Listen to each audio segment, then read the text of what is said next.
శ్రీ గురుభ్యో నమః. విశ్వకర్మ పరబ్రహ్మణే నమః. తొలుత సమస్త లోకముల తోరముగా సృజించి ఆవల బొలుపుగా ప్రాణికోటుల పూరి దయం ప్రభవింపజేసి తా కలుష విదూరుడై యుగ యుగములకాది విరాట్ స్వరూపుడై అలరిన విశ్వకర్మను సమంచిత భక్తి భజయుంపుము చిత్తమా, సమంచిత భక్తి భజయుంపుమా. వాగర్ధావివ సంపృక్తౌ వాగర్ధ ప్రతిపత్తయే జగత పితరౌ వందే పార్వతీ పరమేశ్వరౌ. పూర్వకాలంలో ఉన్నటండి పార్వతీ పరమేశ్వరులు ఇద్దరు కూడా కైలాస పర్వతం మీద కూర్చొని ఉన్నారట. అప్పుడు పార్వతీదేవి అడిగిందట, పరమేశ్వర, శిల్పాచార్యులకి మీకు భేదం లేదని చెప్పేసి శాస్త్రాలు బోధిస్తున్నట్టు తెలుస్తుంది, కాబట్టి ఆ వృత్తాంతాన్ని మాకు సెలవీయమని చెప్పేసి పార్వతీదేవి పరమేశ్వరుని అడిగిందట.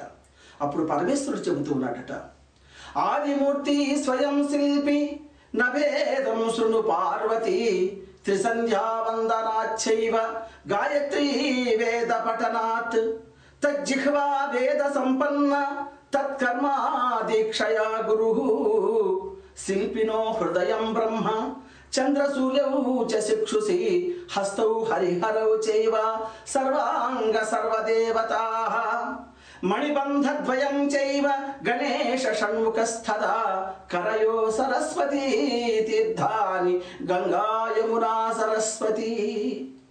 కాబట్టి పరమేశ్వరుడికి అనేటువంటి నాకు శిల్పాచారులకి భేదమే లేదు.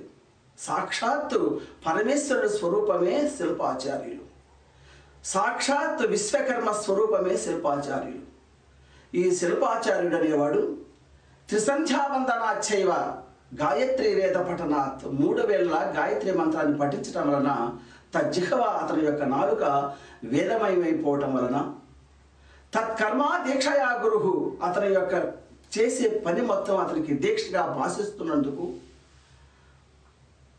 శిల్పినో హృదయం బ్రహ్మ అతని హృదయంలో బ్రహ్మదేవుడు నివసిస్తుంటాడు కనుక శిల్పినో హృదయం బ్రహ్మ చంద్ర సూర్యౌ చ చక్షుషి అతని 2 కళ్ళలో చంద్రుడు సూర్యుడు నివసిస్తూ ఉంటాడు కనుక అంతటి ప్రభావం ఉంటుంది కనుక హస్తౌ హరిహరౌ చైవ అనే హస్తాల్లో హరిహరులు నివసిస్తుంటారు కనుక మణిబంధద్వయం చైవ గణేశ షణ్ముఖస్థత అతని యొక్క మణికట్టల్లో గణేశుడు షణ్ముఖుడు నివసిస్తూ ఉంటారు కనుక కరయో సరస్వతీ తీర్థాని గంగా యమునా సరస్వతి అని చెప్పారు. అతని యొక్క చేతుల్లో గంగా యమునా సరస్వతి పుణ్య నదులు ప్రవహిస్తూ ఉంటాయి. అంటే శిల్పాచార్యుడు అంతటి పవిత్రుడని చెప్పేసి పరమేశ్వరుడే చెప్పాడనమాట. అతని యొక్క నేత్రాలు సూర్యచంద్రులాగా భాషిస్తూ ఉంటాయి. ఎందుకంటే తదేక దృష్టితో చూస్తూ ఆయన ఆలోచన విధానం గాయత్రి మంత్రాన్ని పఠించడం వలన అతనికి ఆలోచన విధానం అనేది సాక్షాత్తు ఆ యొక్క ప్రతిమను ఎలాగా తయారు చేయాలి, ఆ శిల్పాన్ని ఎలాగా పొందుపరచాలని చెప్పేసి జ్ఞానం ఉంది కాబట్టి ఆ జ్ఞానాన్ని సంతరించుకున్నటువంటి శిల్పాచార్యుడికి నాకు భేదం లేదని చెప్పాడు. హస్తౌ హరిహరవ చేయవ నా హస్తాల్లో హరిహరులు ఉంటారని చెప్పారు.